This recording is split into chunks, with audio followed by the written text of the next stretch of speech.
What's up, all my friends out there in YouTube land? I did a video on theory, the relative minor theory earlier. You can check that out. I'll put a link below. Something that I want to mention, because I have had a couple people bring this up. My guitar is currently tuned down a half step, and I apologize for that. The reason being is that I'm doing some recording, and I want to keep my guitar in tune with that. And I was jamming to Guns N' Roses before, and Guns N' Roses always tunes down a half step anyway. Let's talk about technique really quick. When I first started playing guitar, one of the hardest things for me to do was to learn how to hold the pick correctly. And really, there's no, before I even start, we'll talk about the type of pick that I use. I use Tortex picks. To me, these are the best picks for me. I really like these picks because they don't wear down quickly, like your standard like Fender plastic picks that wear down really, really quickly, and they get rounded really severely down here, and then they just lose their bite to them. These Tortex picks are awesome. Anyway, when you're holding a pick, like when I first started, this is how I held a pick. I held it almost like a writing utensil, right? I almost held it like I was writing with a pencil, and you find yourself playing like this, and some guitarists do that. It's really whatever you're most comfortable with. You will see Eddie Van Halen actually, like when he alternate picks, he moves his whole wrist like this. That's just what he does, and if you can get good at that, to me, it's whatever you're comfortable with.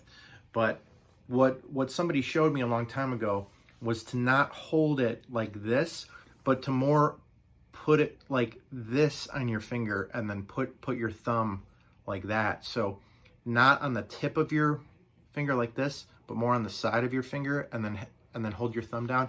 And that's just what I got comfortable doing that, and now I really can't do anything else. And so when you see me play, you're gonna see this finger is gonna be curled under. It's not gonna be like this, right?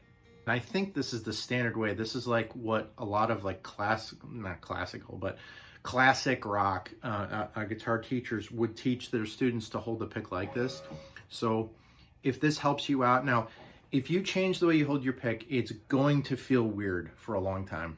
Yeah, I remember this feeling weird for a very long time until I get so super used to it, but now I really can't hold it any other way.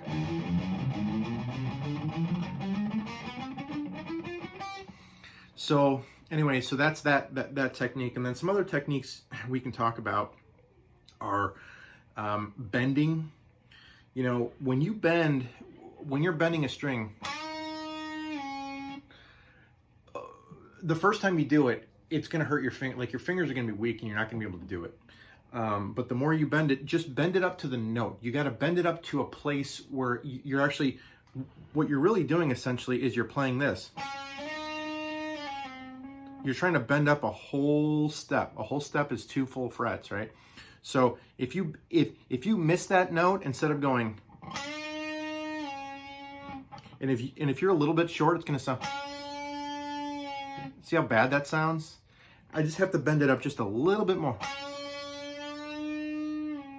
So you really have to tune your ear to make sure that you're bending up to the, and you're not over bending, right? You don't want to. That's over bending. So you can underbend, you can overbend, but it's all a feel. It's got a feel to it, and you're constantly listening. You have to always be listening to what you're playing, because really what you're trying to do is, that's what you're trying to do. And I overbent there a little bit. Now you've got this classic, like, one of the most popular places to bend is on the 3rd string when you're in your pentatonic. Like, people like to bend on the 3rd. What you can do sometimes is, there's a couple different things you can do to make it sound more beefy. You can place your pinky down on the note in front of that note, but on the 2nd string, and keep your pinky where it is, and just bend your 3rd finger, and like this, right? Now you're playing a chord instead of, you're going. Slash does that a lot. Jimmy Page does that a lot. So really what you're doing is, That's what you're trying to do.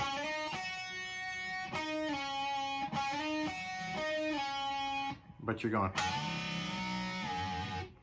Another thing you can do to make it sound a little different is bring your third finger and cover both the second and third strings together and play and bend them both at the same time. It's a little more dissonant sounding, but blues is dissonant. That's something you're going to have to get used to. Blues is a dissonant sounding music to play. I mean, it's not in your standard major chords and minor chords. It's not in your major scales and minor scales necessarily. Blues is its own thing. And blues really relies on being dissonant because this scale, it's this note right here that almost really doesn't belong there, because if you're trying to play a minor scale, for example, if you're trying to play A minor, that's what an A minor scale is. But an A minor pentatonic or an A pentatonic is, it's just that little, that is, it's almost like a combination between a major and a minor scale is really what it is. And when you hear stuff like this, it sounds cool, but it's grindy, right? It's a little rough. It's not beautiful. But that's the way it's meant to sound. It's meant to sound tough. It's meant to sound dirty. And there's nothing wrong with blues sounding dirty. Now, another thing that you can do, remember we were talking about doing this on the second and the third string, this bend? Try doing that same combo on the first and second string and see what you get. Really dissonant, right? Really dissonant. It hurts the ear. If you have a trained ear for music, this hurts your ears. It doesn't sound good, but it sounds cool when you're like...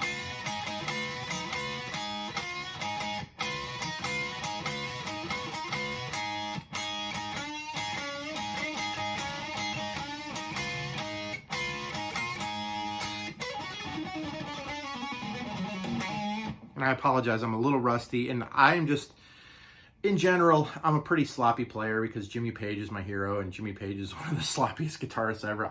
I'm not a technically proficient guitarist, so if anybody wants to get on this YouTube channel and talk about how sloppy I am, that's fine. You can talk about that. I'm not going to get any better. This is the way I play, and this is the way I'm always going to play. I'm going to be sloppy. I'm going to miss notes. It's just... I'm too old to learn any other way. So anyway, enough of that.